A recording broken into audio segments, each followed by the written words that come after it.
What is up, Nintopians? You successfully launched the show that brings the hype and fixes the canon. We promise you fully evergreen content, meaning this show is always fun, always relevant, and never justified. Your mission, if you choose to accept it. You love the show, you can listen to it on Spotify, Apple Podcasts. By the way, guys, Apple Podcasts has been giving issues for a long time, and I fixed it. I just uploaded the first 3 episodes. After the show today, I'll make sure that all episodes are uploaded to the Apple Podcast so you can rewatch them. It's evergreen, so you can. All right. And right here on the Mike Odyssey channel, Paul Gale, and with, of course, our queen, Joycey J. We drop the blue shell every single week. Don't get KO'd. Hit that subscribe button and turn on the notifications. Don't forget to like the stream as well. All right, grab your mushrooms and your master sword. Let's press start, especially your master swords, because today we are celebrating the Legend of Zelda's 40th anniversary. Zelda's a middle-aged lady now. She's middle-aged. Look at that sword. Look at that sword that Paul is. Sir, I refuse to call myself middle-aged just yet. So yeah, 40 years of the Legend of Zelda. Before we dive right in, Joyce, I want to pass it over to Joycey, and she has a special message that she wants to share with you all today. Thank you, Mike. So if you all notice, we are down a co-host, unfortunately. Shout out to Lily Hyrule, our other queen of Hyrule. She is just having some in real life things going on, guys. So she's just choosing to step down for now. So we want her to, happy health and all that other good stuff while she just kind of gets through the things she has to go through. So if she's coming back, we kind of don't know. So yeah, so that part we don't know. But wish her good vibes and prayers and everything like that. And yeah, so she's gonna be okay. Yeah, so we send her all of our love from here, from the Nintopians podcast. This chat also put hearts in the chat for Lily, for hearts in the chat, and of course we hope that everything is well. We'll keep you in thoughts and prayers, and of course doors are always open. All right, so the Legend of Zelda 40th anniversary is not today, the recording of the video, but the next day, tomorrow. Paul, what do you got to tell us about that? Yeah. Tomorrow in gaming history, one of the most iconic franchises of all time made its debut on Nintendo's Famicom system, their equivalent of the Nintendo Entertainment System released elsewhere in the world. The game's launch date was February 21st, 1986. It went on to selling 6.5 million copies that first game. So off the bat, it was a really big success.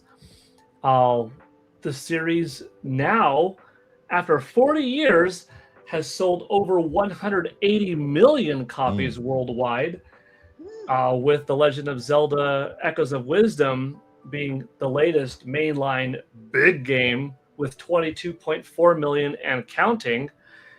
And yeah, we've got a lot of history to go over and a lot more Zelda to come for, I'm sure, another 40 plus years. So you said 22 million for Tears of the Kingdom so far? 22.4, yeah. Wow. That's and good. Breath of the Wild is 35.4. 30. That's saying something, because remember, Breath of the Wild came out when the Switch came out in 2017. Yeah. The wild thing is, after Tears of the Kingdom had its initial debut and its first couple of quarters after, for the majority of the quarters since then, Breath of the Wild sells more every quarter than Tears of the Kingdom. It's interesting. Yeah. I mean, it makes sense because people that want to get into the Legend of Zelda, right? And if they have to pick between Breath of the Wild and Tears of the Kingdom, they're gonna go with Breath of the Wild first. That's and so I that wasn't my first game, but that was my first feeling of falling in love with the series. Breath of the Wild was for me, And although I did play Zelda on NES, I was there. Okay, I'm not gonna tell you my age, but I was there. and I enjoyed the NES experience. Breath of the Wild just hit differently for me, as a mental explorer myself, because in my head I like to go exploring, and I'm a nerd. I like puzzles and I like exploring. I like finding my own way. And Breath of the Wild, just like the first NES game, makes you find your own way. You have to, they drop you right in the middle of something. You can go anywhere you want. And so I think that's what kind of got me, as I do feel right now for Legend of Zelda, where I'm currently playing for the very first time the Twilight of the Princess, of the Twilight of the Princess. And so, yeah, yeah, it's I'm enjoying it. It's twisting. Can I ask where you are? Right. Well, I'm in the second. I'm about to enter the second dungeon area. Okay. So I'm still in the beginning, but yeah, Okay. still the beginning. I turned into a wolf twice already, and then I turned back into a Link twice again. So yeah, taking my time with it, just enjoying it, and I'm loving it. Like it. Ba-da-ba-ba-ba. I think Twilight Princess was one of the highest selling Zelda games before Breath of the Wild. Paul, correct me if I'm wrong. Yeah, Twilight Princess, if you combine all versions, I mean that's the thing, like do you combine all versions or just individually? If you combine like the GameCube, Wii, and Wii U version, it's at 10.1 million. If you take away Wii U's release because the other two came out like month and month apart, then you're looking at like 8.9 million. So it was a very high selling Zelda game. Not as high as Ocarina of Time's 14.6, but then again, that's Ocarina of Time's 14.6 if you combine the 6.4 million from 3DS. So do you combine every version or not? I don't know. If you combine, if you look at it just like per system, then yeah, it's definitely a high seller, one of the top. Yeah. And it's a really good game too. I hope that it becomes more easily accessible for this generation, because the Wii U release, it's actually kind of old now. It's not the more time has gone from the Wii U game to now than from the GameCube original to the Wii U game. Yeah, I agree. HD doesn't feel as innovative as it did back then when we were getting all these 4K updates and resolution and switched to editions of games. So Nintendo, listen, you have the app, you have you have the Nintendo Today app, right? There's no reason why you can't give us tomorrow, the actual anniversary, a drop of maybe Twilight Princess, HD with the Switch 2 edition for no price at all. Well, I mean, I can't. It can't be free, but you can't get a free update from Wii U to Nintendo Switch. It doesn't work like that. But right, that would be cool. But I think it's time, because at least for the 35th anniversary, I know we did have a general direct, and even though Nintendo didn't acknowledge the 40th anniversary during that direct, right? They did give us a Skyward Sword, and we got some cool little Joy-Cons for Zelda, right? And then Aonuma was apologizing for not having more information on the Breath of the Wild sequel, because at the time it didn't even have a name. It didn't even have a name yet. Yeah, and so at least something, I want to see something on the Today app acknowledging the 4th anniversary. Nintendo can't be completely quiet about it. It should. Although last time they were, but hopefully they do something tomorrow. I don't know. Something inside of me kind of expects it.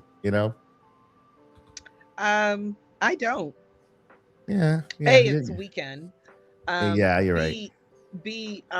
Nintendo isn't always as interested in their own anniversaries as we are, unless it's surrounding something they want to sell us. And I don't mean that in the shady way. Sometimes, a lot of times it's a game, which is great. Yeah. But then sometimes it's a Game and Watch or a talking flower or an alarm. I'm just saying, or another system. So I just don't expect them to say anything over the weekend when Japan is off already. And then also somebody said that they don't usually talk about Zelda on her anniversary. They usually wait until summer, fall to talk they about do. Zelda, Yeah. even if it's a anniversary thing. So, and I'm not trying, and I'm so sorry. I see like sad faces in the chat. I'm so sorry. I'm not trying to kill your vibe. I just don't want anybody's feelings to be hurt when they wake up tomorrow and see nothing.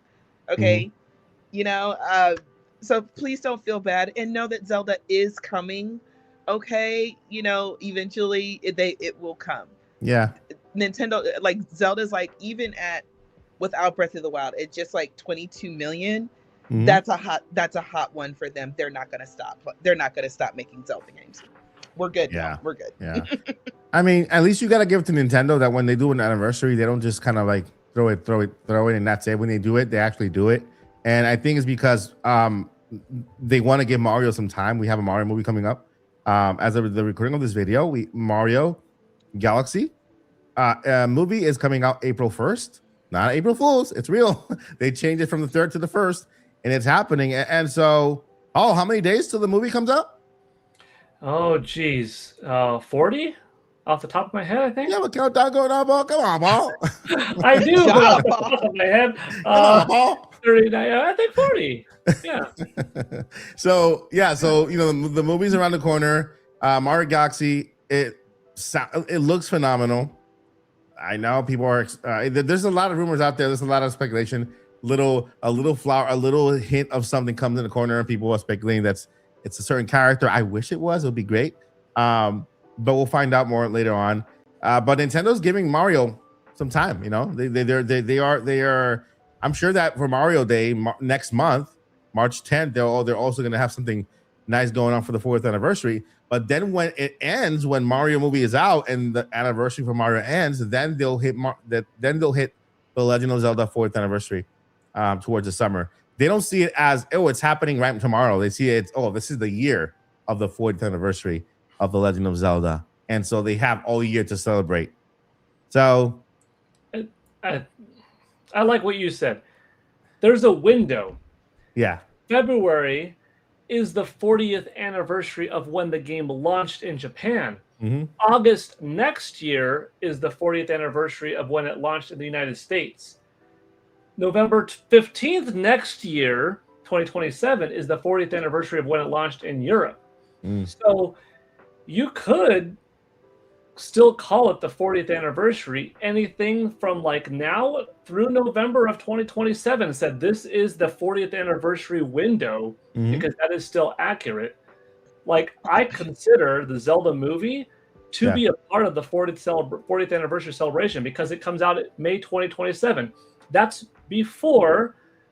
after now / tomorrow, yet before Zelda's debut in North America and Europe. So the movie is a part of the Zelda 40th anniversary celebration. Whether they acknowledge it or not, dang it, it is. So, I'll tell you it is. But let me tell you, it's a big deal that we're getting a live action movie of The Legend of Zelda. And that's like the biggest thing right now for the franchise. And I think that's the main reason why Nintendo's going to go as bigger than they ever have before with the anniversary, because they want to celebrate that. It's like, hey, we're this is a new era. We're bringing the Legend of Zelda live action to theaters for the very first time. I know there's been a lot of fan made movies and stuff like that, but guys, this is the real thing, right? This is a canon movie, with real actors. I mean, we have not yet seen who plays Ganondorf or who plays it. We saw Impa, right? We saw Impa. That league unofficially. Yeah. But everybody knows who she is. She's a great actress. She's in the show. I'm sorry. What? I'm sorry. Do you know the actress? Do you know her? I forgot her name. You guys told me, but here's the thing. Yeah. that what's happening so far with the Uh-huh. very, very little information that we have Yeah. is it's what I said before. Link and Zelda will probably fresh faces, or Yeah. very, and then the people around them, what will bring other audiences Mm-hmm. are the celebrities. Yeah, there you So go. There you go. I think Ganon is somebody really well known, Henry Cavill. and I know we have all kind of thoughts on who it could be, but you have to Yeah. remember at the end of the day, it's Mm-hmm. all camera angles and good makeup and good Of lighting. course. Yeah. They can get, oh God, what's my favorite? My boo from Game of Thrones, Tyrion. Tyrion. Peter Dinklage. That was Okay. my boo. Because I said, any man who can talk like that can just intelligence overload. He was great as Yeah. Tyrion. But all camera angles and everything and paint him green, they could make us believe that he's Ganon. You see what I mean? For years, nobody knew Prince was like 5'1" Uh-huh. because of camera angles, and he wore heels. If you notice a lot of his videos, he either gets a co-star who's same height or a little bit shorter, or very rarely a little bit taller, and with the camera angles, you could never really, he seemed like the tallest of the average man, but nobody knew until they saw him in person how small he was. So Yeah. it's amazing with what they can do with camera angles. So what all that rambling to say, Uh-huh. Ganon could literally be anybody. Yeah, Paul, you're right. what you really be doing with your day when you're not live streaming? Is that a set back there? Dun dun dun! I'm Ganondorf. Ha ha ha ha. You wouldn't be able to say that because you'd be under NDA, so it's not you. Yeah. Mike, what have you been doing? I like Paul. Paul's a pretty tall guy. I met him in person, right? He's about 2 inches, like maybe 2 inches taller than me. And so I don't think Paul is Ganondorf. Paul is too short for Ganondorf. Even with his height. And Paul is too nice for Ganondorf too. He couldn't play. Nice. Paul could not play a villain anywhere. Paul, you would break too much. Like every time they would like, okay, ready, action. You would just be like, so you're Link. How do you enjoy the series? Do you play in your off time? Cut. Come here, Link. Not the line. Let's play some Nintendo Switch 2 together. Paul, tell the director how many days left. Hey, Wes, Paul, cut. There are 550 days until the release of The Legend of Zelda. Paul, he goes, Paul, there are more days left because you're delaying them. You're not playing your role. It would be cool though, like, if like Nintendo could like put you just in. I would totally love to be just an extra. Oh yeah, sure. And just be there. And soak it all up. I know I don't talk about it as much because it's just so far away, so there's no reason getting into hype overload like right now. But I think probably about specifically March 28th next year, because that's my birthday, I'm going to start my own Zelda hype train until the movie comes out in May. That's like my birthday. I'm already telling everybody. That's also my birthday present next year. My birthday present this year, the girls are taking me to see the Mario Galaxy movie, but next year I'm like y'all know y'all got to take me to see Zelda. No, next year we have to go to the premiere in Hollywood. So we're all gonna meet over by Paul's house, and wear our best Zelda. Paul, we need to get some Zelda suits. You have a Mario one, but we gotta find a Zelda suit. I wonder if I can get a dress made out of Urbosa's Gerudo. That'll be insane. But I want a full dress though. I'm too old to be having everything hanging out now. Yeah.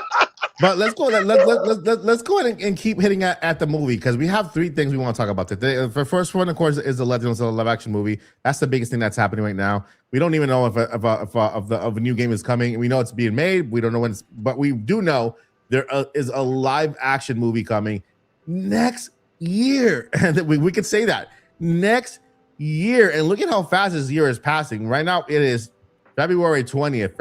February only has like 8 more days left, and then we are already in March, which is the 3rd month of the year. That leaves only 9 more months left to make it 2026, and 2027, and then we are in the year of Zelda.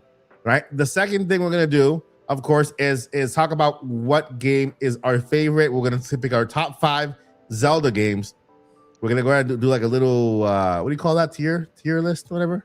Is that It's our own personal 5 ranking, right? 5 ranking best Zelda games. Yeah, we're gonna rank, and then we're gonna talk about our craziest prediction for the Legend of Zelda live series, and we'll end with that craziest thing ever. It has to be super creative. It has to be super crazy. It can't be this realistic. It has to be super realistic. Okay, we can do that. Yeah, we can do that, right? So, live action movie. We know it's coming out next year in May. So far, we got Bo Bragatson playing Zelda, and then we have Ainsworth. What's his first name? Oh, what is his name? Benjamin. Benjamin Ainsworth playing Link. I at the beginning when they first, before they announced the cast, I'm like, no, they have to be named. They have to be named. But at the same time, I'm like, who could it be? I mean, I'm thinking about names that who could play, and there really isn't that many people out there that could pull off a good Link and good Zelda and make us believe that they Link and Zelda. And so when they actually announced the two actors, which they're known in their respective way, but they're not worldwide known, they're not household names. They will be, but I think this is perfect. This is perfect because when we're watching the movie, I'm not thinking about Tom Holland swinging as Spider-Man, or I'm not thinking about Willy Wonka with this other kid. I'm thinking about Link, and I'm thinking about Zelda. Yeah. And I think they hit the mark, and I agree with Joycey that the supporting cast is where Nintendo's gonna go big. Well, maybe we'll have Tom Holland as single. Who knows? What I just watched? What are we gonna say, Paul? You know what I just watched recently? My family and I watched the live action How to Train Your Dragon. First of all, it was fantastic. Yes. Oh my gosh, it was really, really good. But were the 2 main actors not totally like, oh my gosh, that could be Link and Zelda right there? Yeah. The costume, the look, the fun attitude between them, the chemistry. I'm like, these 2, had they been cast as Link and Zelda, I could have seen it, but probably good not, because then it would have been like, these 2, despite going well together, they're a part of that, and let them be somebody different than Zelda. And Zelda has 2 new people that will be a pair going forward, not previously, associated with a film like, oh, that's Luke and Leia from Star Wars. That's very different in this case, but just the point. But like, that movie was so good, and it's just another one of like if the Zelda movie is as good as that was, I was telling, like, I felt kind of bad watching the movie, talking like through it, saying, I was talking through it saying,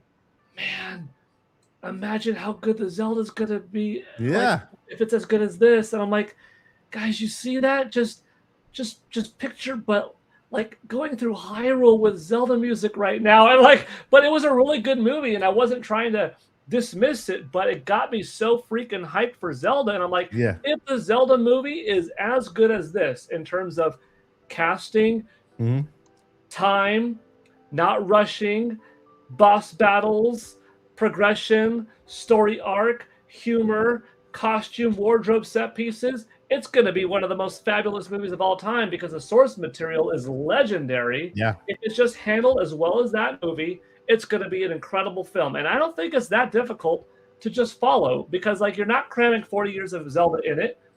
You're just making a 2-hour film with enough Zelda. Make it a tight, cohesive story. There's nods that you could have and fun that you could play with, but you don't have to throw everything. You've got trilogy, you've got movie potential for 4 and 5 and 6. So don't worry about it. Just make one good movie for now. I think they've got this. I have faith in Westfall. Let's go. I'm hyped, man. I'm hyped. You brought up the perfect movie if people want to have an idea of how this, because I saw the movie too, How to Train a Dragon. It is a phenomenal one, and I saw the movie right before I went to the actual theme park at Epic Universe, and this is amazing, incredible. So yeah, if you haven't watched How to Train Your Dragon, that's a movie highly recommended if you want to have an idea, because they're both fantasy worlds, right? We have dragons in this world and how they brought them to life. The actors did a phenomenal job, and so yeah, I'm with Paul on that one. Josie, have you seen that movie, How to Train Your Dragon, the live action one? I'm so sorry, I have not. I am I know it doesn't seem like it, but I'm a little bit of a hermit.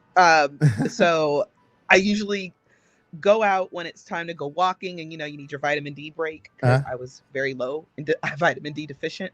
And then I go out with somebody, a nice gentleman, come to my house, bring me flowers, and everything, and when the girls want to go out, I actually have a family member coming to stay with me. I think the beginning of next month. Nice. So I'm like, oh Lord, I'm going to be outside all month. But so I saw a movie on movies.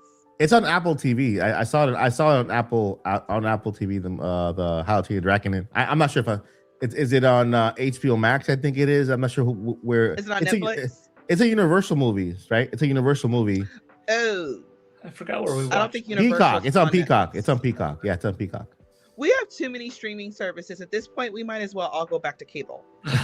For real, I'm just waiting for the bubble to burst. Yeah. So cable is forced to go back down, Mm-hmm. or we're forced to all get one streaming service.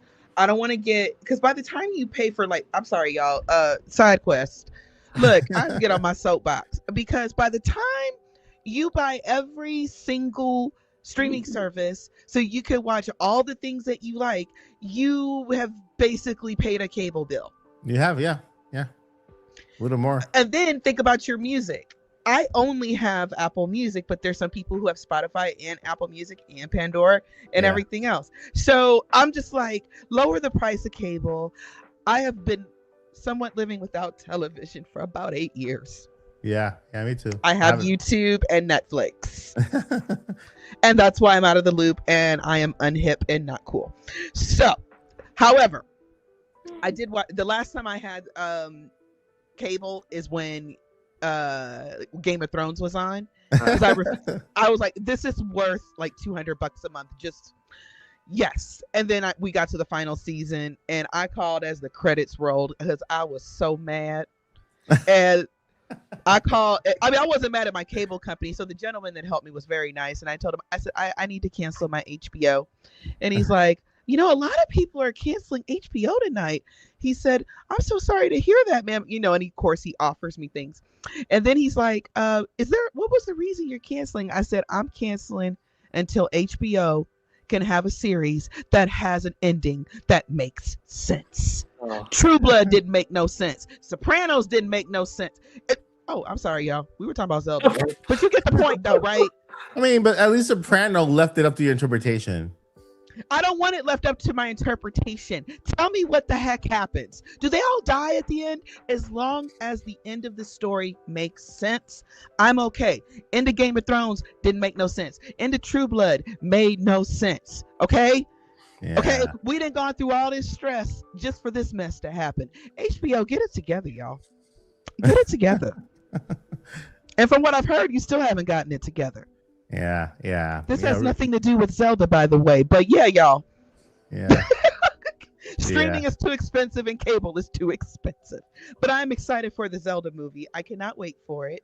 I hope I don't want the time to go by fast. Mm-hmm. So I'm just planning on enjoying life until it's time for hype. And so yeah.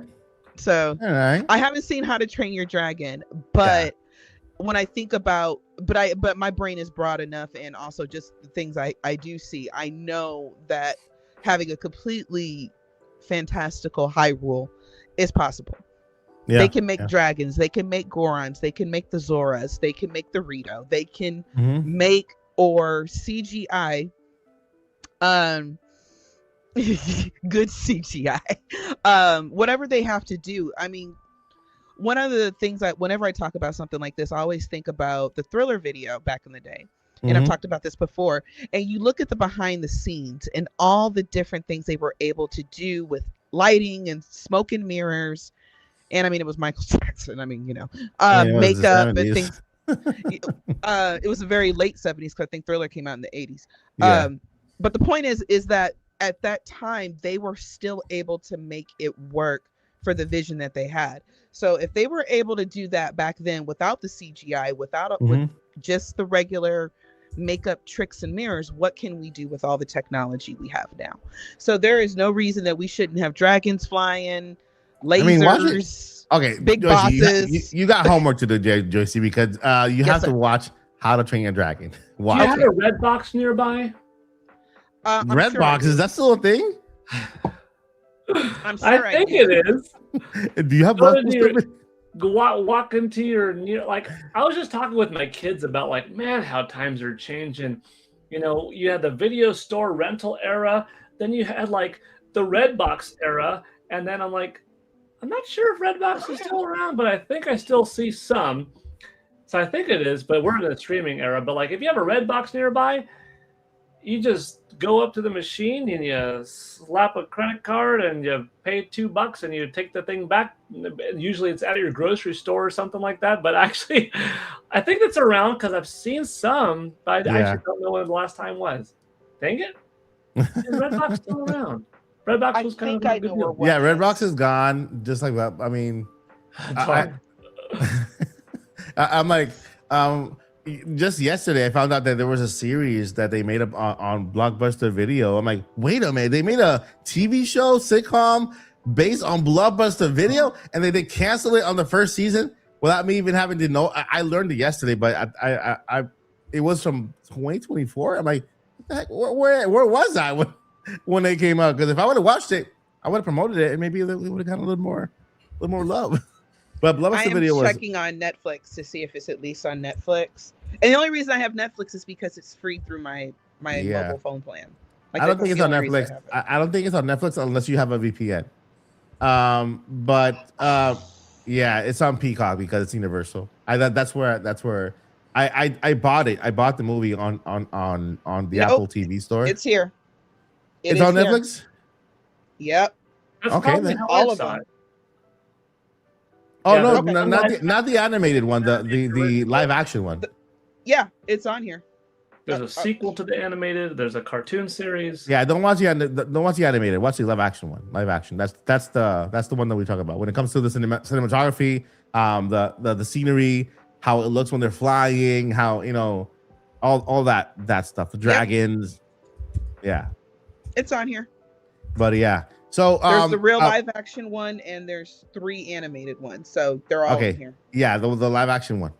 So Legend of Zelda live action movie. I'm sure that, like, for example, when not Game of Thrones, what's this other movie? Lord of the Rings started, right? Mhm. It started at a certain point in the story, right? I'm pretty sure that there was backstory and there was lore already established when the movie started, and then we met the main characters on already, on something, right? For The Legend of Zelda, it's a very easy story to tell, right? Link has not met yet Zelda. They get together, they find out their destinies, and then they're off on the journey, right? And then they introduce characters along the way, a lot of Easter eggs, and so on, right? So I'm guessing that, well, Wes Ball is like that. If you like, if you want to know how Wes Ball directs and his cinematography also, watch The Last Planet of the Apes, the one it's another amazing movie. I thought that was going to be Zelda because she would have been perfect. She's the right age and everything. She's a great actress, the one from that movie. But and then also you guys have some homework. Go watch other movies from Bo Bragatton and Ainsworth too. So you guys can know how they act. They're really good actors, both of them. And we know at least that we got really good actors in Link and Zelda. But yeah, I think this movie is going to be great. And I think it's going to be a good introductory to the Legend of Zelda for a lot of people in the mainstream. Right? And then from there, they jump into the games. Don't expect the movie to be based on any video game. Okay, expect the movie to be one that might have Easter eggs from video games in the, that we know of. This is what they did with the Mario movie. They made it although it's not the same story wise, but with the Legend of Zelda, they're out to tell a story. And remember, just like Joshi said, this is a legend. In Pasta, this is a legend. So maybe the story they tell is not Ocarina of Time. It's not. It's one of the legends of the Legend of Zelda. One of the stories in the legend of the entire Hyrule place thingy. So I'm excited. Yeah, it's basically like it's the same legend. It's basically like it's this, in my opinion, it's the same legend over and over again. It's almost like telephone. Mm-hmm. Well, I heard it this way, but actually factually it happened this way, and then all these years go by, and and just exactly how history works now. Can you imagine if they start the movie with an old Zelda, like a really, really old Zelda telling the story?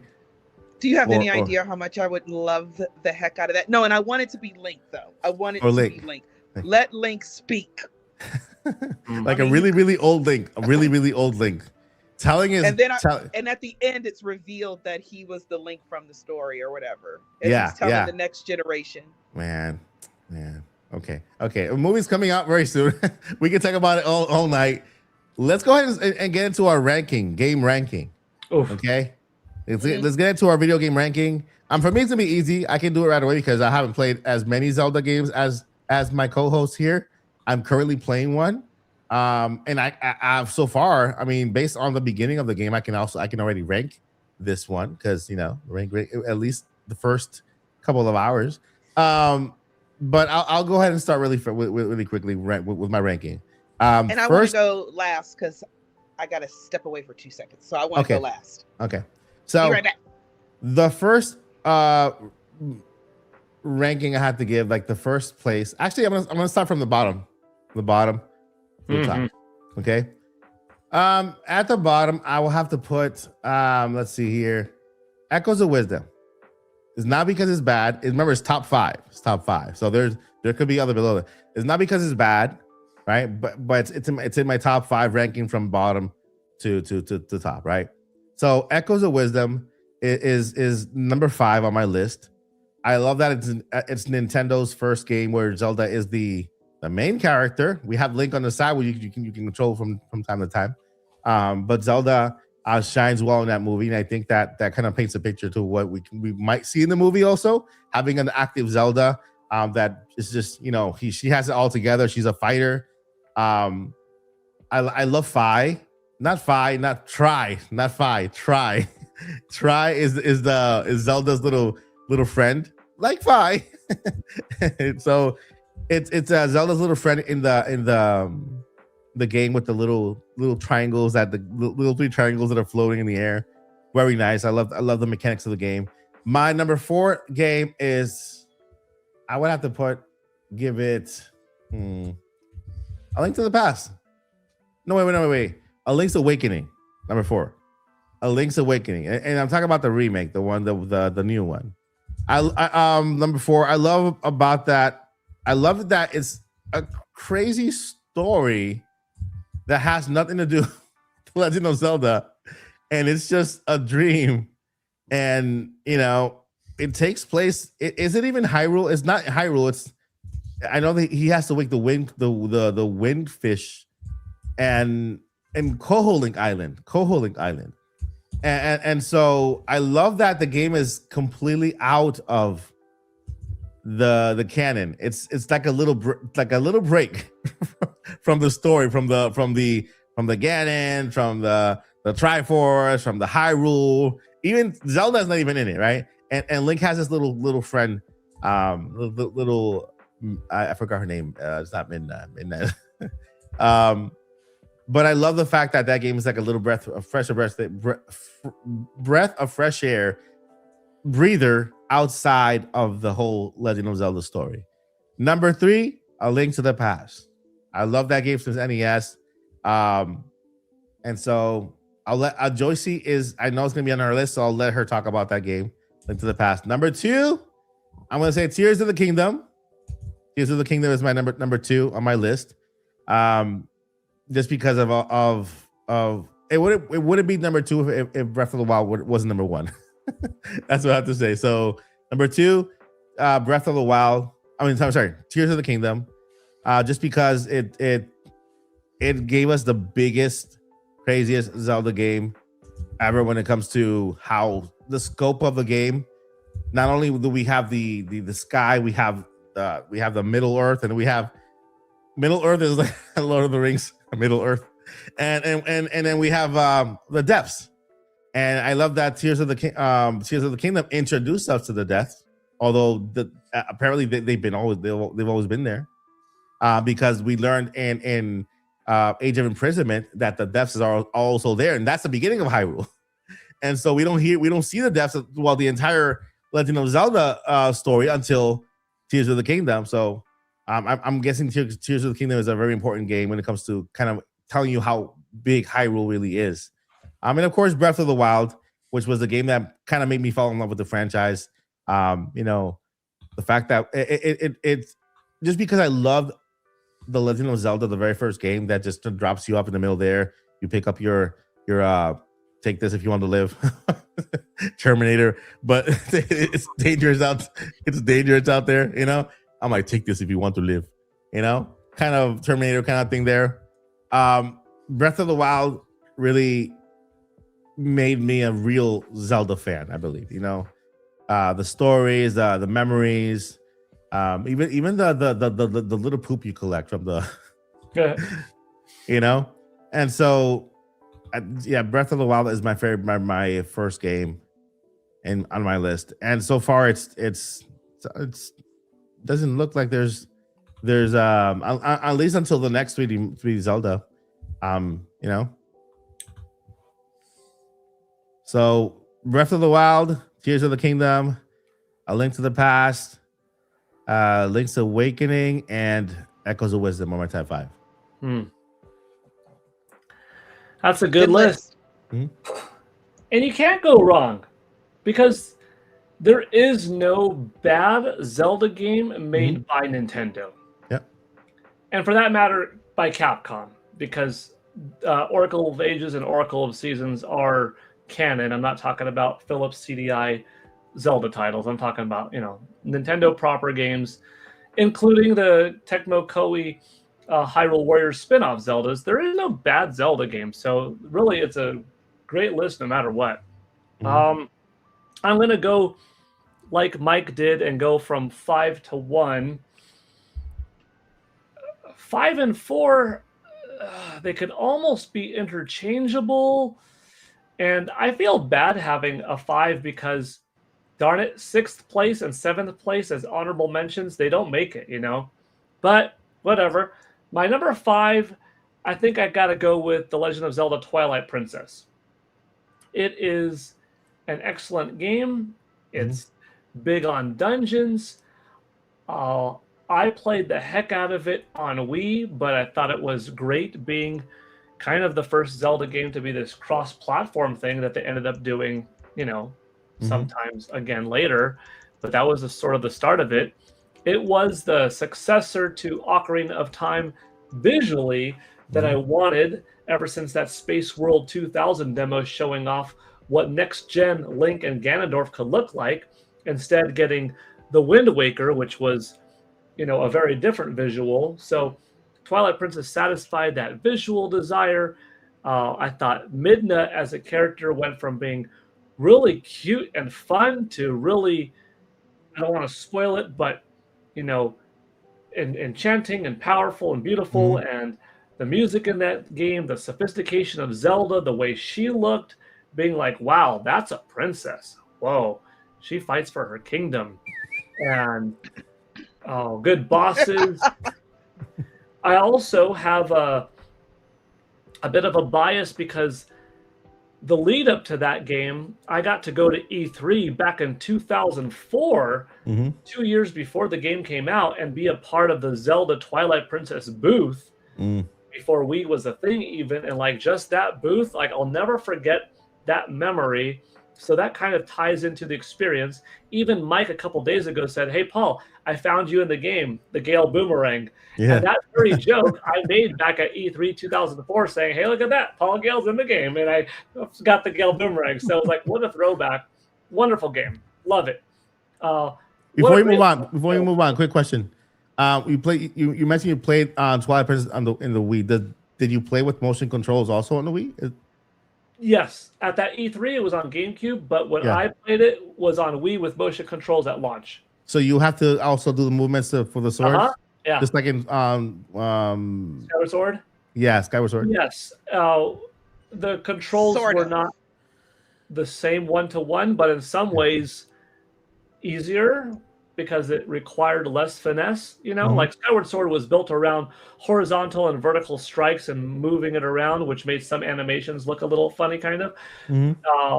Whereas Twilight Princess, it was like in place of the B buttons actions on the GameCube controller. So in some ways it was simpler but better controls, even though the Wii remote was more intricate. But yeah, it was motion. And I loved it. I loved Twilight Princess. In fourth, and like I said, these two could almost go back and forth, but it is The Legend of Zelda: The Wind Waker. That was a surprise title because here we thought for the last couple of years in development, they showed us realistic Link and Ganondorf at Space World 2000. And then here we see this little cartoon Link, which looked odd, and these bad guys, and it's a cartoon. I'm like, are you making the game a joke? No, it just looks like an animated cartoon. But I was on board. Like, I see the vision being very different with Link's eyes and stuff like that. But like, boy, this isn't what I was hoping for as the next Zelda game. But I loved the game. It was a little bit smaller in terms of amount of dungeons, but the ocean was such a new thing. The music has lasted. The charm is there. The visuals have stuck around as good as A Link to the Past has, kind of. The equivalent, because Link to the Past sort of has a timeless charm to it, and the Wind Waker also kind of does.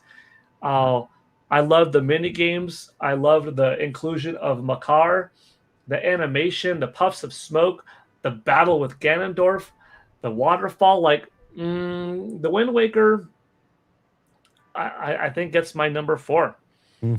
In number 3, it is The Legend of Zelda: The Tears of the Kingdom. Nice. Tears of the Kingdom.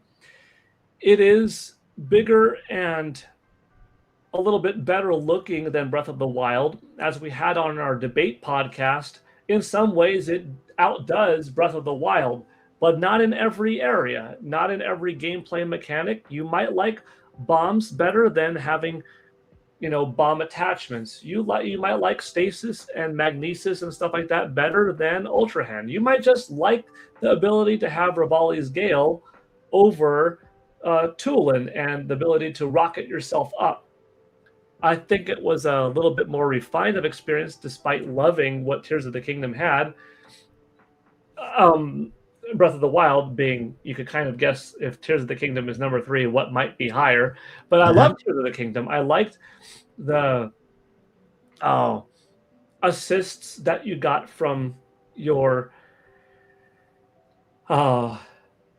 guardians. I enjoyed the sky. I was impressed with the ground beneath, even if I didn't explore all of it. I loved the extra animation and details that went into little things like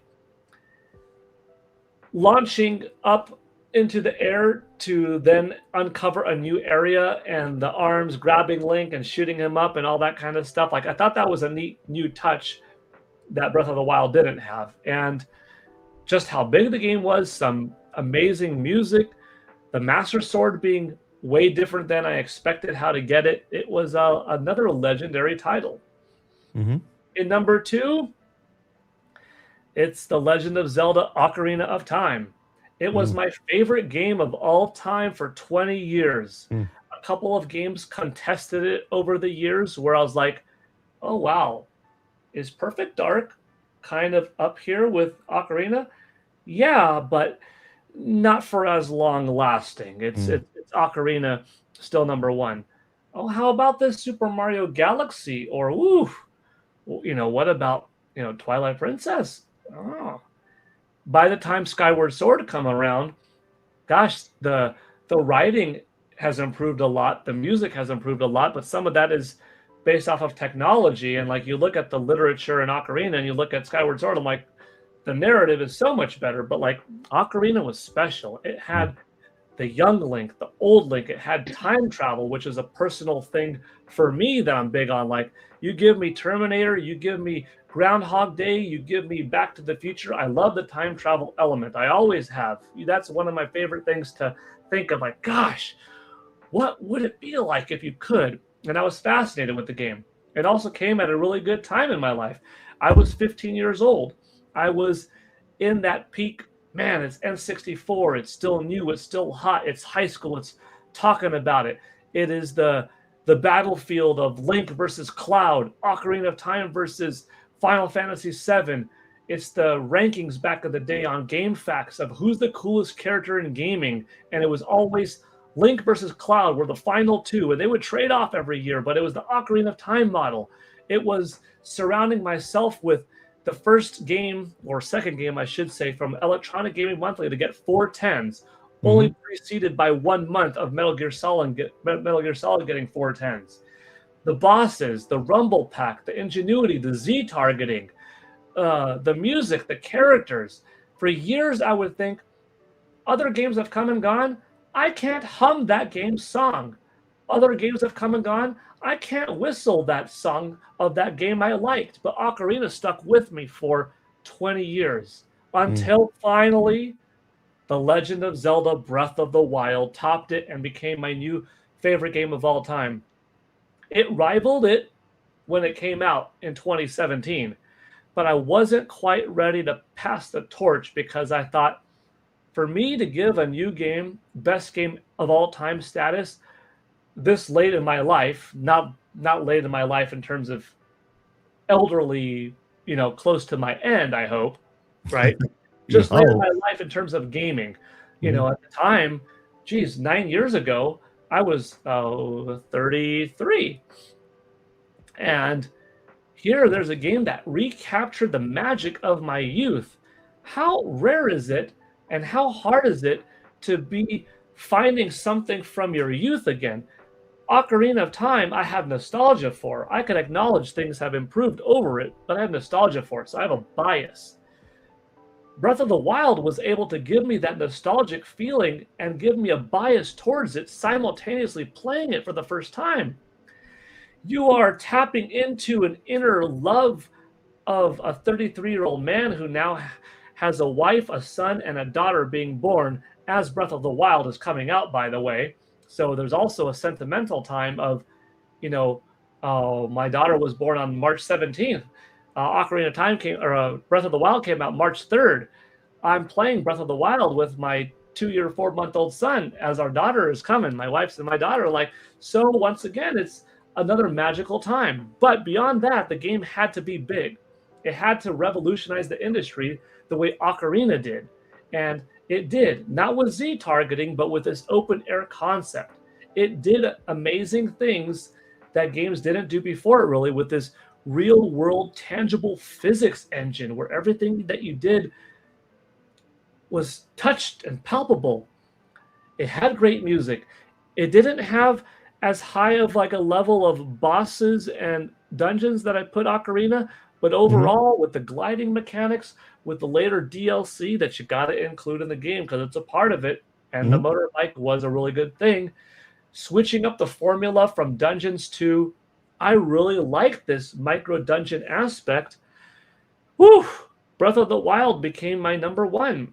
And if you ask me what about A Link to the Past? What about Skyward Sword? That's why I said it's sad to put something at 6 and 7 or something like that, but there's so many good games. Mike knows what's up. But that's the top 5, and you can't really go wrong. Anybody's can be different, but that's my Breath of the Wild, Ocarina of Time, Tears of the Kingdom, The Wind Waker, Twilight Princess. I have to agree with you, Paul. I know that we had a debate on the channel, and in the back of my head, I'm trying to defend Tears of the Kingdom of being better than Breath of the Wild, and I'm just coming up with nonsense, right? But in my heart, I know Breath of the Wild was that mega game that just blew me away for the first time. Waking up Link with no memory, and then figuring out it's 100 years later. Where's Zelda? Oh my gosh, she's been trying to keep getting back for 100 years. What happened to all the all the cast, right?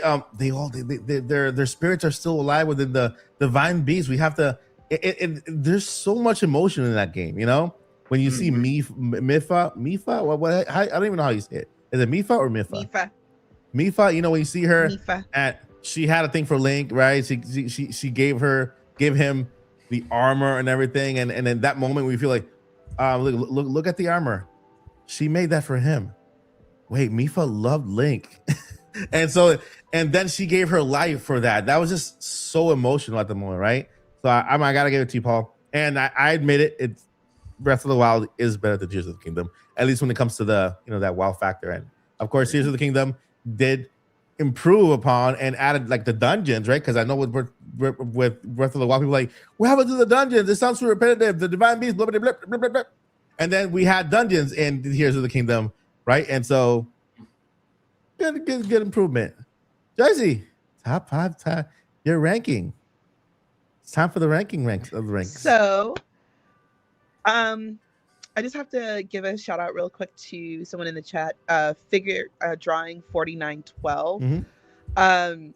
He said, "Paul is a gentleman and a scholar, but it's a felony in 34 states to not have a Link to the Past on a Zelda top 5 list," and that is correct. So I'm not gonna dime you out, Paul. Quick shout out to the I saw that somebody is new, the Danger Randy. Shout out to you. Welcome to the channel and to the podcast. Thank you for being here. First timer. They got a shout out. So I was on the Nintendo Bite podcast on Wednesday. So those of y'all saw that, then you already know what my top 10 is. But I'm gonna try to say top something 5, different. top 5, not top 10, top 5. I know, but then they already know my bottom 5. Is the point. So here we go. For number 5 is Tears of the Kingdom for me. The OG Zelda had the number 5 spot for years, obviously, until Tears of the Kingdom. I do know that Tears of the Kingdom is basically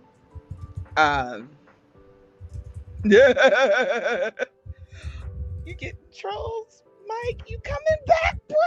Anyway, I got trolls. Yeah, we got trolls. That's okay. The mods will take care of it.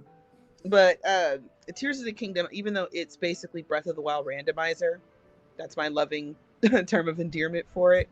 I do think it just did what it's Breath of the Wild but better. I really enjoyed seeing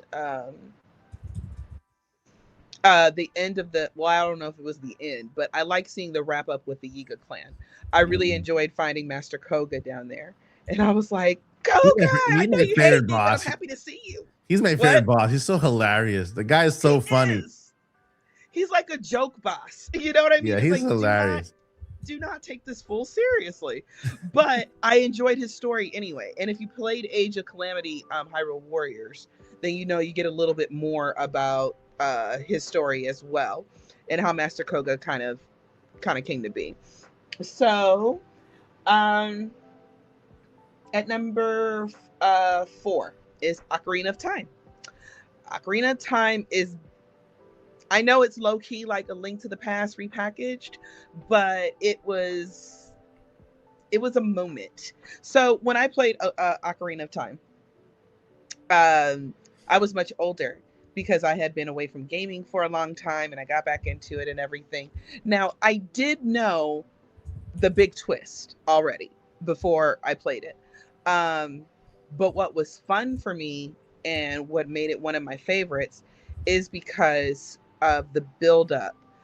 You can tell me the solution, but I'm more interested in how did we get here?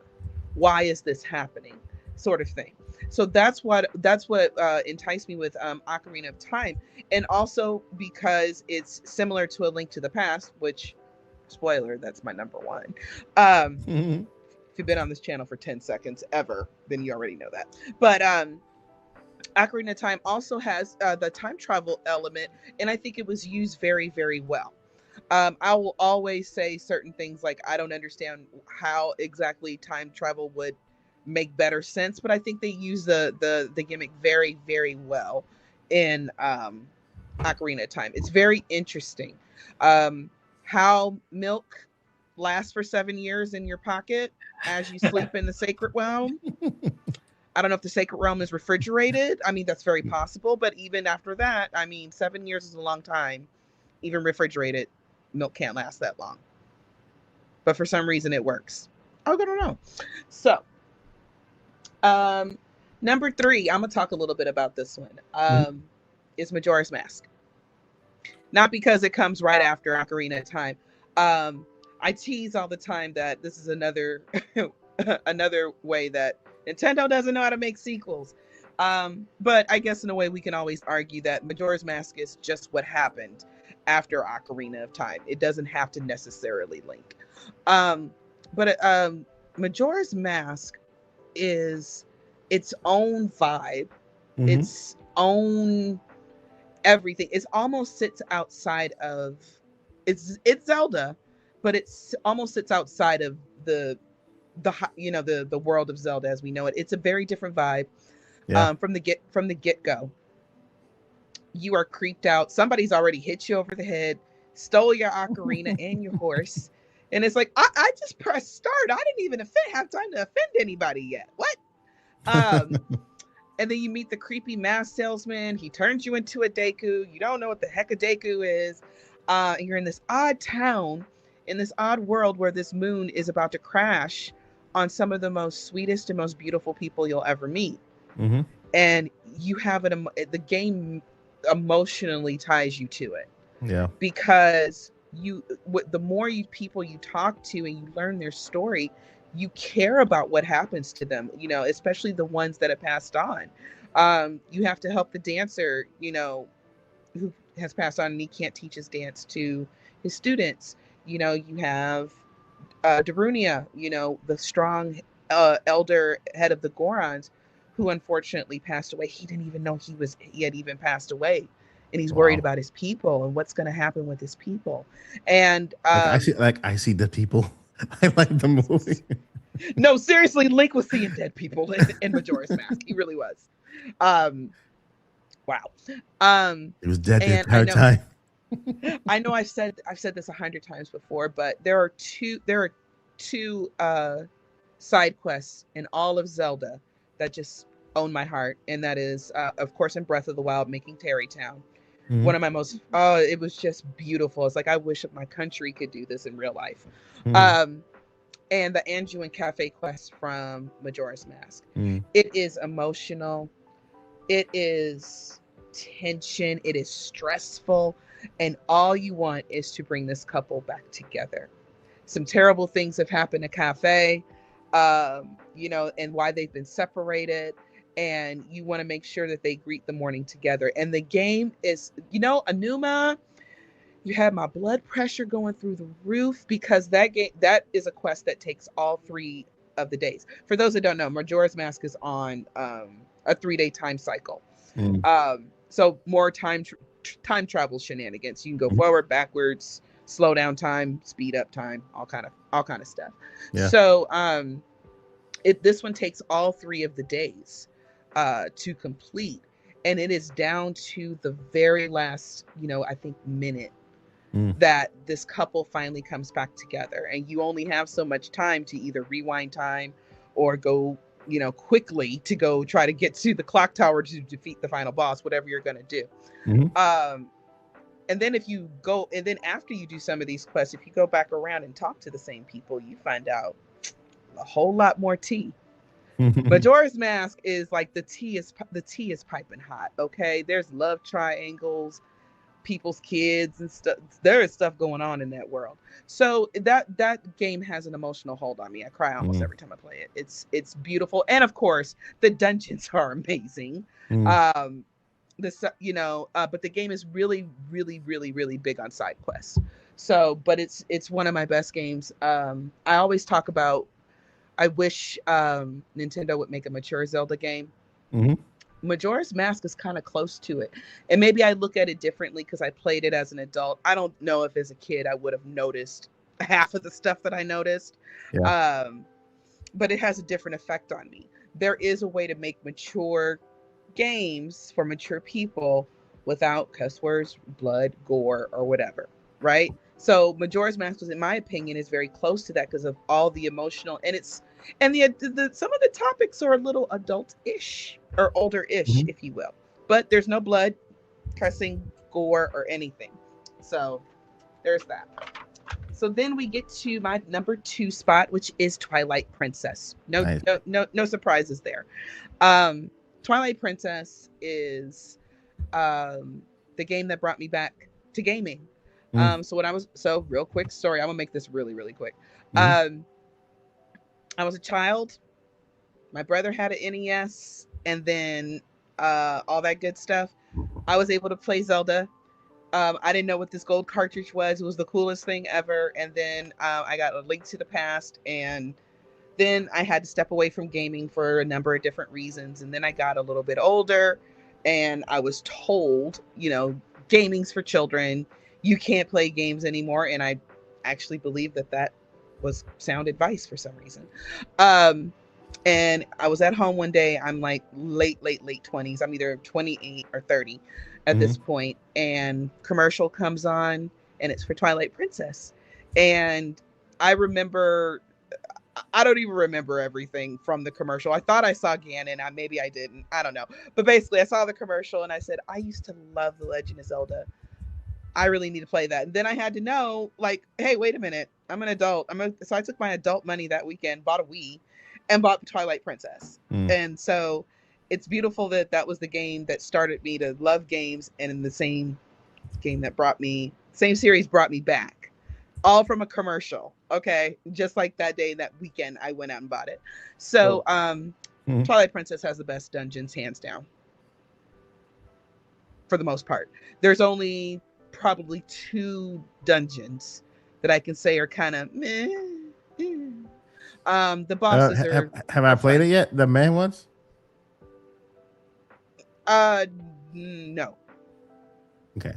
I did Fire Not and yet. Wood, and I'm now in Death Mountain, so I'm taking No, my Death sweet time. Mountain is fun. Death I'm Mountain taking is my sweet fun. time. Yeah. I like that. I like that boss. He's a good one. So it's not and it's also a little bit more of a mature looking Zelda in a way. Mhm. In my opinion, they still look like teenagers. They're just not old. They're just, and they're Yeah. not like 12 either. Um What's with the little baby? That is that creepy little baby with a big head. he's just one of the kids in the village. Is that a baby? I don't know if it's a baby because the head is so huge, or is it like a little He's person? he's a small child. He's just a small child. So I don't know how old he is. I could check Hyrule Historia They and see if they overdid it show with it. his head. They overdid it. He looks so creepy. Like, Everybody in that village looks weird. Yeah. Remember the picture you sent us? Is a little funny. Like Link is literally the prettiest one there. yeah. And whatever the guy, the father figure, I don't know who, uncle, whoever he is, it's like his Yes. face is like, it's, I don't know, it's weird. It's like folding up and into itself. Yeah, he looks like a cartoon and a human mixed together. Like they're trying to do a human cartoon. Yeah. Wait till you meet some other people in the game. You're gonna have a blast with that. I don't want to get into it, but when Mike is finished with Twilight Princess, I will be happy to talk about it. Because there's some We'll things have a I would love to podcast talk dedicated to Twilight Princess once I'm done. Twilight Princess. And if you can't, have you played Skyward Sword yet? Yeah, I finished that one. Yeah. Skyward Sword is in my top 10. You know Girahim? Yeah. Okay, I just wanted to know. Skinny guy, annoying. Yeah, Psycho Prince. That's what I call him because Yeah, he reminds me so much. He's so flamboyant, like Prince Mhm. or David Bowie. Yeah. But he's completely psychotic. Yeah. So yeah. Anyway, so number 1, guys, to nobody's surprise, is A Link to the Past. Okay, A Link to the Past has had my heart probably my entire gaming life. Mhm. It's just a darn good game. And I can say that game, in my opinion, has probably that, and even maybe A Link Between Worlds. But I'm gonna say A Link to the Past, hands down. That one has every single dungeon is perfect. Mm-hmm. Every single dungeon is perfect. There is a secret in every corner. There is always somebody to talk to, a cave with, a guy that knows some knowledge for a few rupees. There's a whole other world, that it takes you to after you defeat the false king. Now you got to go after the big baddie. It is so much fun. There is no wasted space in that game. Mm-hmm. Everything was intentional. The weapons were intentional. The weapons were unique. You had to really search to find different things, like the fourth bottle. That drove me crazy the first time I played the game. It's under the bridge. So those are some of my, and I just had such a good time with that game as a little girl. Yeah. And way back when, we didn't have guides and internet. All we had was our good sense, the manual that came with the game, which didn't tell you much either. And you just explored and you just went along.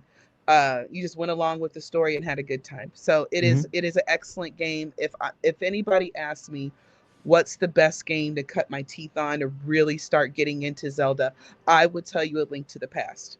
Yeah. It's a good game It to still start. holds up to this day. Yeah. And when I was a little girl, it took me hours to just wander around and look at things. And then I got grown and realized it only takes us about 6 hours to beat that game. But it's going to be the best 6 hours of your life. Yep. So that's my list. That's a good list. That's a good list. I know there was a rumor that didn't spawn from a Nintendo current person who leaks stuff or talks about something about a new Zelda game that has to do with dimensions, right? Different dimensions. And part of me was like, man, I wish that was a remake of A Link to the Past, but in the HD 2D type of art style, right? I know there's also I think they're working on Chrono Trigger in that way. That's what I'm looking forward to the most. Chrono Trigger. You guys played Chrono Trigger? Chrono Trigger? Yeah. So I think that's the one they're actually remaking, but in the 2D HD remake kind of way. I want A Link to the Past made in that art style, a 2D. Leave the same Hyrule, same art style for the sprites, but put it in a beautiful like this beautiful kind of HD 2D type of I can just imagine like just walking up to where that little kid is. I think he died, right? The kid with the little bird around him and the flute. Yeah, the game, as a little kid, I didn't get that, but when I got grown, I was like, oh. That was his spirit. Real quick, shout out to Lottie Tro here. No, I'm sorry. Was it Lottie? Oh, I'm sorry, Ali Sala. You're asking why Link has the pink hair. It's a technical glitch on the SNES. Oh yeah. I think when he gets a certain outfit, I forgot which outfit he gets. When he gets a certain outfit, it clashes with the blonde coloring and it makes him appear pink. But canonically, he's still blonde. Yeah. But I would really, really love it if Nintendo. And guys, we're going a little bit faster because Paul has to go, but I know we also wanted to talk about what our big Zelda hope that's really out there and wild. I want them to canonically to just let a Link from A Link to the Past just canonically have pink hair. Just let him have pink hair. Okay, just do it, Nintendo. Just let him have pink hair. And I want, for my big crazy super, I want Nintendo to make a game like this. Cyberpunk Zelda, okay? And then our new Link has to somehow link up with the old Links. And I want my favorite Link, to have pink hair in that scene. Yeah. Just saying. That'll be awesome. Okay. That'll be awesome. My crazy things will be really fast. A Zelda game where Link literally travels into through the timeline. And meets with other versions of their Link to acquire different abilities to come back, because it looks like they're in a Hyrule where history has erased itself. There's no knowledge of the past, of certain abilities and certain things, and so the only thing they can do is go back in time. And so they travel through timelines, try to relearn what was Hyrule, how was Hyrule, the everything, including Link learning new abilities, and then coming back with all those abilities to defeat this big giant, not Ganon, but the Return of Demise. That's my that. That's my big crazy prediction. Okay, I just got to say this like super quick. There's something I have a thing about. Sorry, got to take my meds. But there is I have a thing about certain camera shots and photographs. You know how you just look at something, it's like, wow, that's a really good shot. You know what I mean? When you first walk into the fight with Demise and the way he stands up and kind of almost takes over like the whole screen, and you see the his spikes and the fire start coming off of him and everything, and it's all of his hair is fire. I'm like, it's just a good shot. I'm like, I'm scared now. Yeah, Demise was scary. I beat Skyward Sword after I beat Tears of the Kingdom, and so I've known different Ganons, and I still think Demise is the biggest, baddest, like looking final boss out of all of them, which is crazy with that fiery hair and everything. Your craziest prediction, Paul? For Zelda in any way or gaming only? No, Zelda. Any kind of Zelda game. Zelda gaming or just Zelda period? You can make up a game that you want to see, or maybe something Nintendo will do with Zelda, or go ham, Paul. Just your imagination. Your imagination is your limit. This is a joke, but the next Zelda game is going to be a direct tie-in to the Zelda movie, and it's going to be Zelda the movie, the game. and that this is flashback to early 2000s. You had Harry Potter game, Lord of the Rings game, Matrix game. Anything that was a movie was getting a game. And that's like so 90s. That's so 90s. They used to do that a lot. That was the equivalent of decade. The older time of everything with a cartoon show gets a game. Movie. Yeah. Tiny Toons Adventures, Gilligan's Island, like anything was, that. So that's my joke, is that the next Zelda game is actually Zelda movie, the game. The Flintstones did that. The Flintstones movie, the game. Yeah. So do we all show up at the theater where our controllers and then the actors just go where we push the yeah. I'm sorry, go ahead. Some other ideas. I like little brother mode, little kid mode, little sister mode, second player mode being incorporated in games. I like titles like Luigi's Mansion, giving you the ability to fully control Gooigi, but letting your lesser experienced younger sibling or your son or daughter take over Gooigi so that you could enjoy the experience together. Going back in time, I enjoyed The Wind Waker, but imagine if player 2 could have played as Makar, and it could have given them an opportunity. So I don't need a whole 2-player Zelda quest, but whatever the next Zelda game is, if they have a Navi equivalent, if they have a character who you could control or who is an NPC that otherwise kind of follows you around, let within the confines of the 3D space, a player to take advantage and play that. Because one, that's a great segue of introducing someone to the Legend of Zelda series, if it's an adult friend or a spouse or a boyfriend, girlfriend, whatever, to like, come on, play with me. I don't know what I'm doing. Don't worry. You can't die as this character. Just run around and have fun. And they could be enjoying the lore because they're a part of it, not just watching you play, but they're a part of it. Two, if you're a father, mother, have a kid, younger brother, sister, that's the way. So whatever the next big Zelda game is, if there is some kind of little NPC sort of character, I would like it to have an optional 2-player mode that Player 2 could just do the dummy work, and not to be derogatory, but let that person have that little role. So that's not really like a big thing. That's just my, I kind of hope that. To what both of you said, though, I do like the idea, and I came up with this title as a what if. I've been thinking it too. The Legend of Zelda, The Coming Together, or The Legend of Zelda Coming Together. And I just pictured like 4 links sitting around a campfire because they had a time travel through time to meet each other. And like you got your Ocarina of Time link, a Link to the Past link.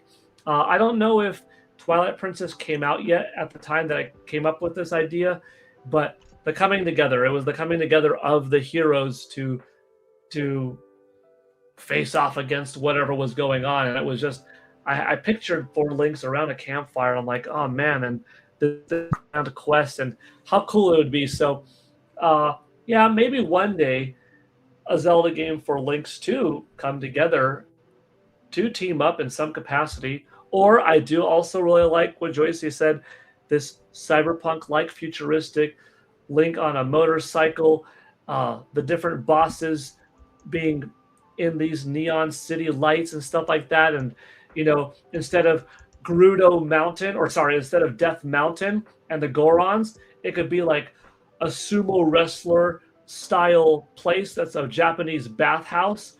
And then they have heat coming from the earth that brings heat to the bathhouse. And that is where the modern day equivalent is of the old Death Mountain. And that's why it resonates heat all these years later. But they're not Gorons.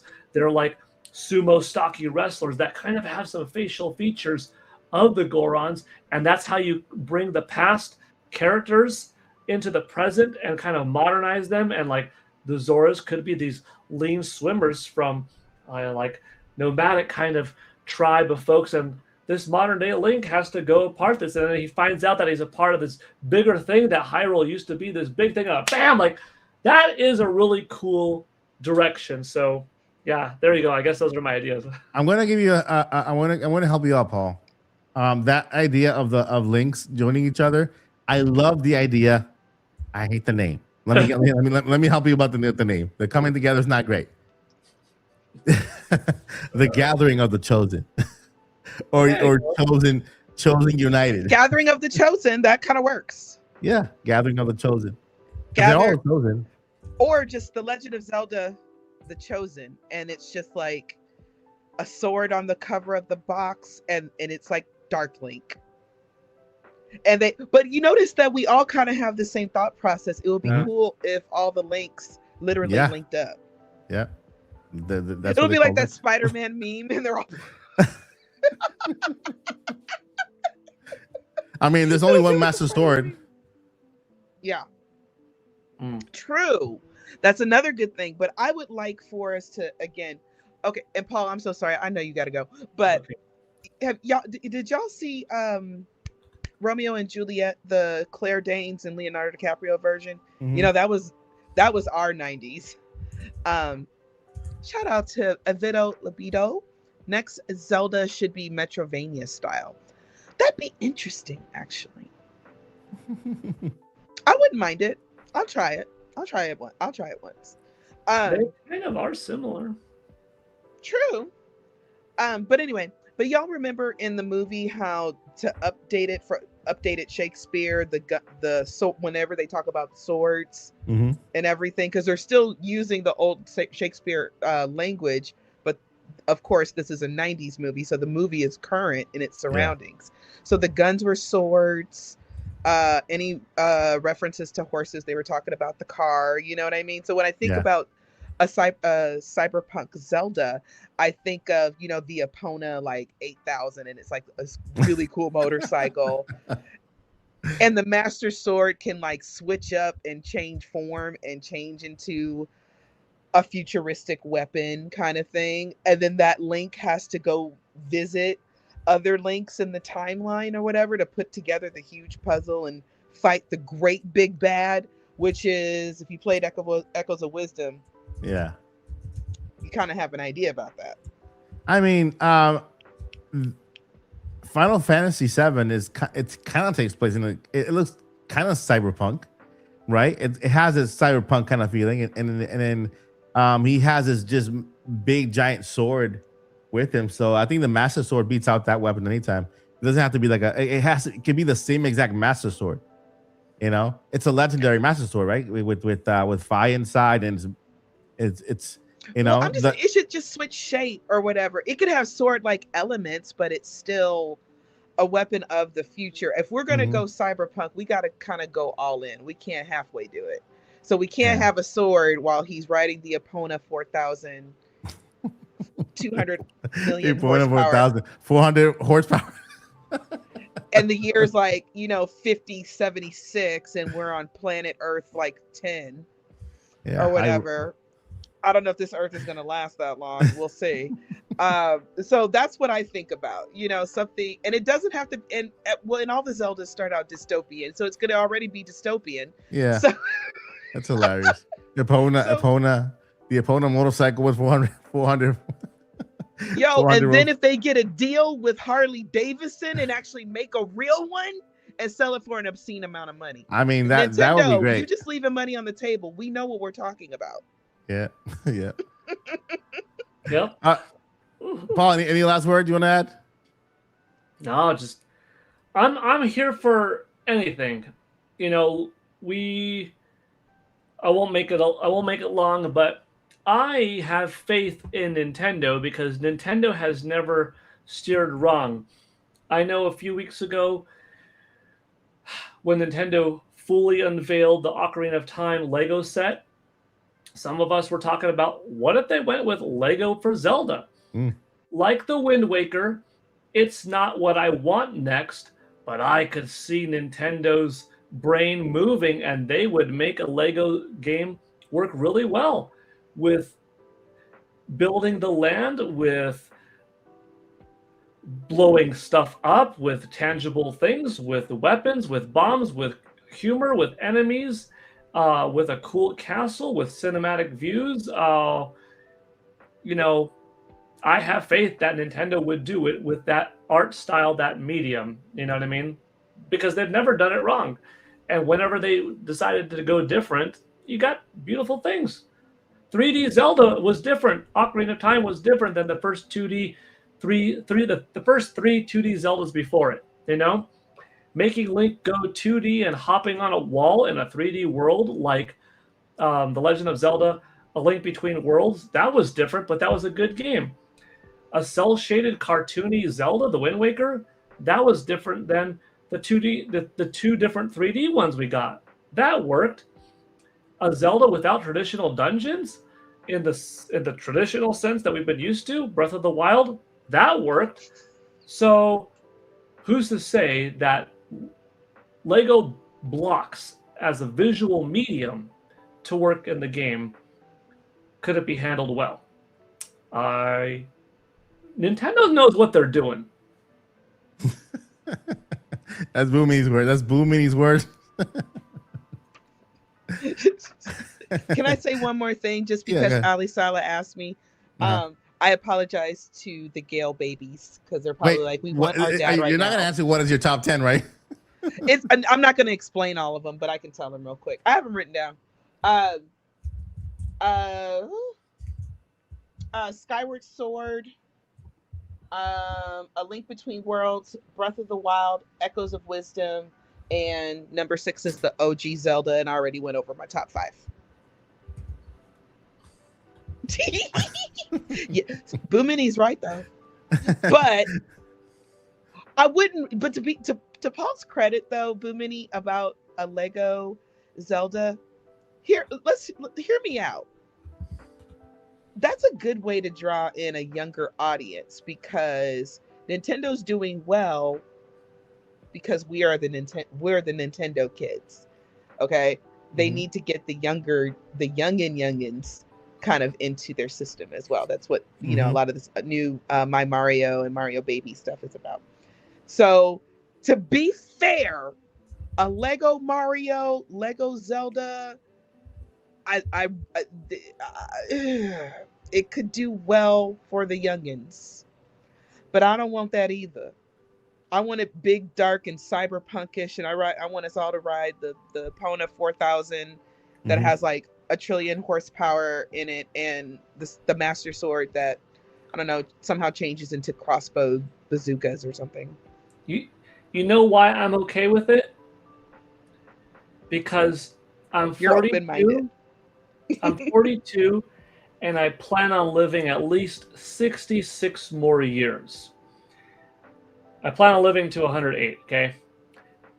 I plan on living long enough that in those next 66 years, I'll probably experience about 10 more Zelda games.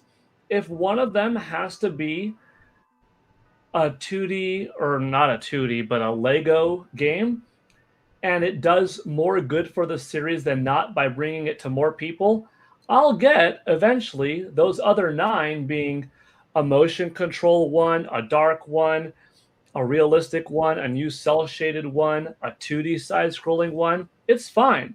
It's Mhm. what I said to people that I remember, fellow adult men and women and folks of all sorts cried and complained and rioted over Teenage Mutant Ninja Turtles when Raphael was made the leader and Leonardo was made to be a second Michelangelo almost in the rise of the TMNT series. Mhm. People freaked out. People were so upset. And I'm like, Ninja Turtles is strong, folks. It's been around for 3 decades.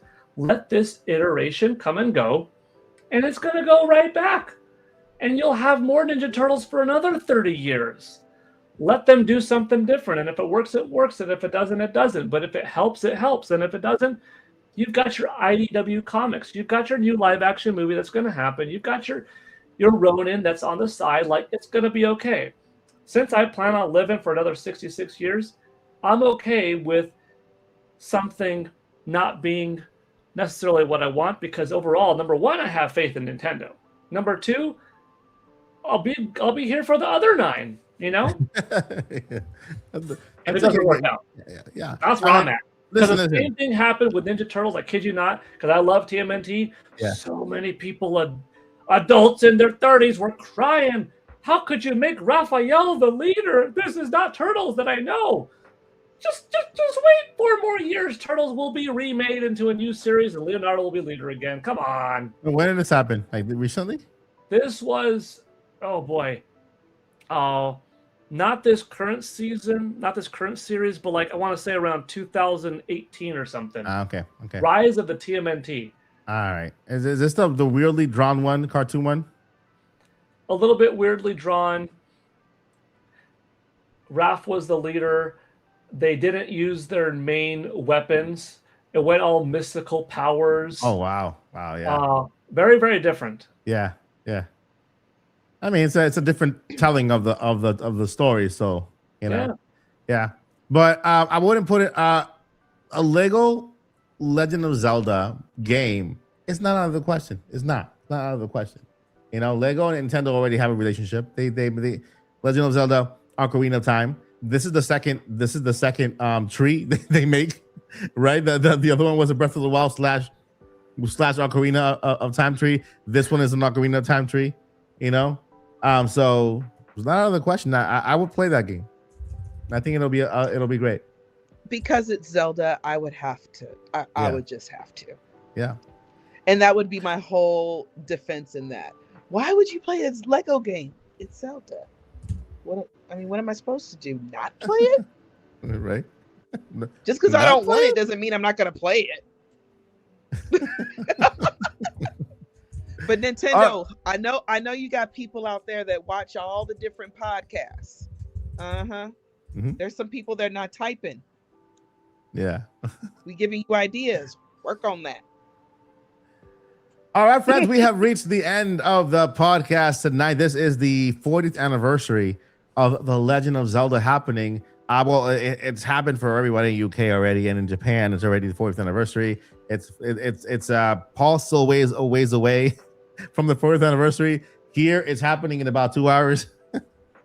So that means Paul is 5 hours away from his anniversary. I'm 3 hours away, roughly. If you're watching this on Saturday, we're having a live stream, a special anniversary live stream where I'll be playing Not Skyward Sword, Twilight Princess. Like, you guys wanted me to watch me play Twilight Princess, so I'll be playing that on stream tomorrow in celebration Do you of the need me to be anniversary. there?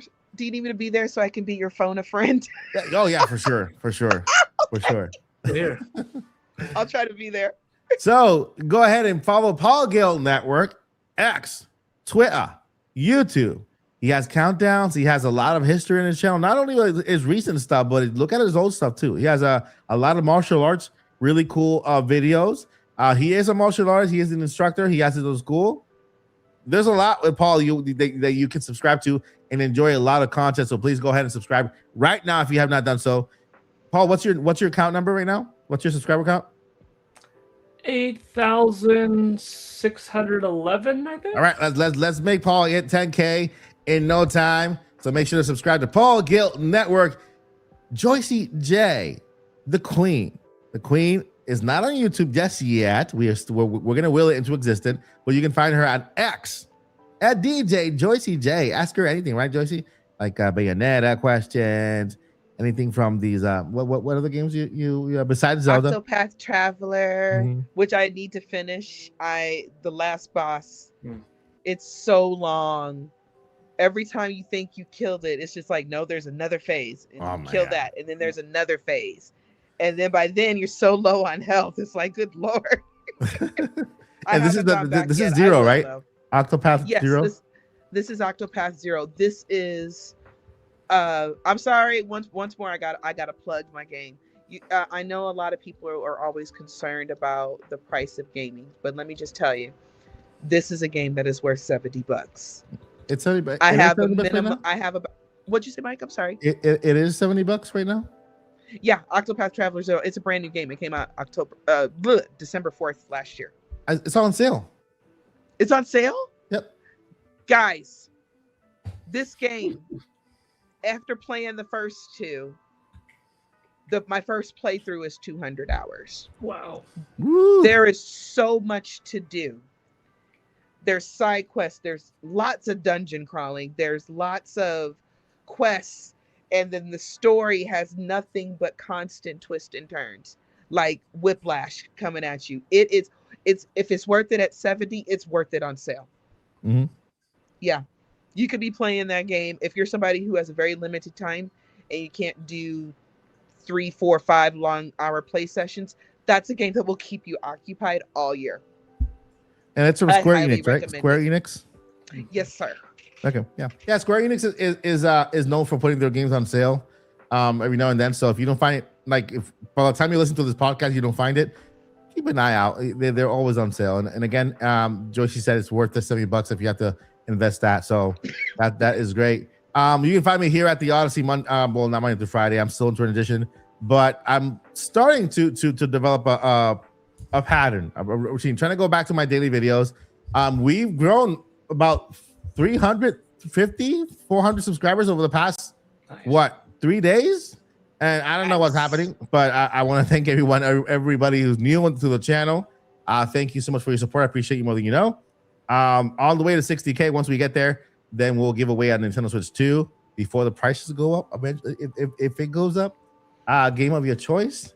And we'll have a really cool celebration live stream once we hit that milestone. So, without further ado, thank you guys so much for watching here at the Nintendo Podcast. The Legend of Zelda 40th anniversary celebration is just hours away. Next week is the Pokemon anniversary.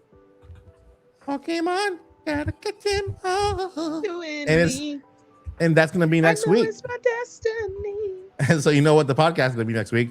Pokemon 30th anniversary. When is the presents on the 27th, right? Yeah. That's a Friday. That's a Friday. Yep.